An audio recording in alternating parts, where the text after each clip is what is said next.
Di sebuah hutan yang luas dan hijau, tempat pepohonan tinggi menjulang, dan cahaya matahari menembus lembut di sela-sela daun, hiduplah seekor singa besar bernama Raguna. Raguna dikenal sebagai raja hutan yang gagah dan kuat. Suaranya menggelegar, langkahnya berat, dan tatapannya membuat hewan-hewan lain menunduk penuh hormat. Namun di balik tubuhnya yang besar dan taringnya yang tajam, Raguna sebenarnya memiliki hati yang seringkali merasa sepi.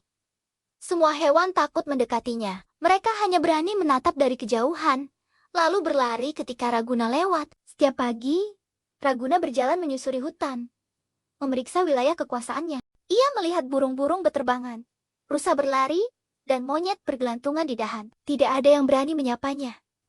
Raguna sering menghela napas panjang. Ia ingin memiliki teman, ingin berbincang. Ingin tertawa bersama, namun tubuh besarnya dan reputasinya sebagai raja hutan membuat semua makhluk menjaga jarak. Suatu hari, setelah berburu dan merasa kenyang, Raguna berbaring di bawah pohon besar yang rindang. Angin sepoi-sepoi membuat matanya perlahan terpejam. Ia tertidur lelap, tidak menyadari bahwa di dekat akar pohon itu ada seekor tikus kecil bernama Miko yang sedang mencari biji-bijian untuk makan siang. Miko adalah tikus mungil dengan bulu abu-abu dan mata bulat yang selalu berbinar penuh rasa ingin tahu. Ia hidup sederhana, berlari ke sana kemari, dan terkenal ramah kepada siapapun. Namun hari itu, Miko terlalu asyik mengumpulkan makanan, hingga tidak menyadari keberadaan Raguna yang sedang tertidur. Tanpa sengaja, Miko berlari di atas ekor singa yang besar dan berbulu tebal.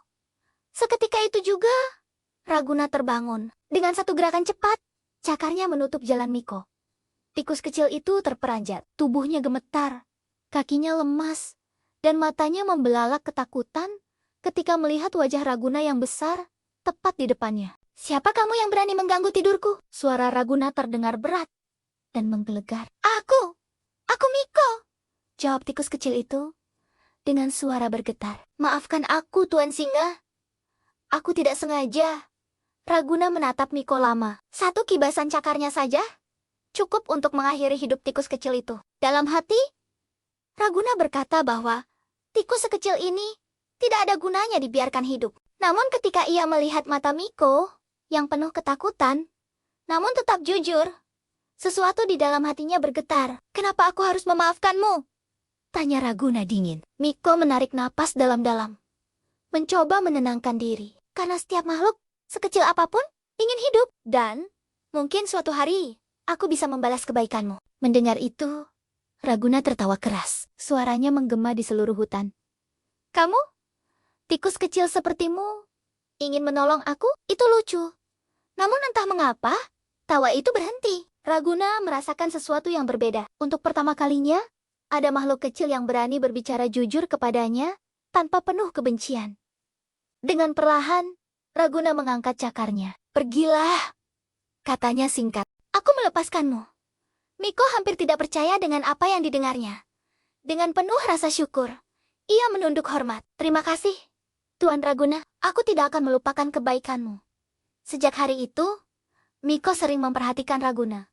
Dari kejauhan, ia melihat raja hutan itu berjalan sendirian, makan sendirian, dan beristirahat sendirian. Suatu sore, dengan keberanian yang dikumpulkan dari hatinya yang kecil, Miko mendekati Raguna yang sedang duduk memandang matahari terbenam.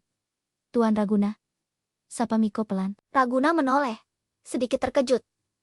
"Kamu lagi? Tikus kecil, bolehkah aku duduk di sini?" tanya Miko.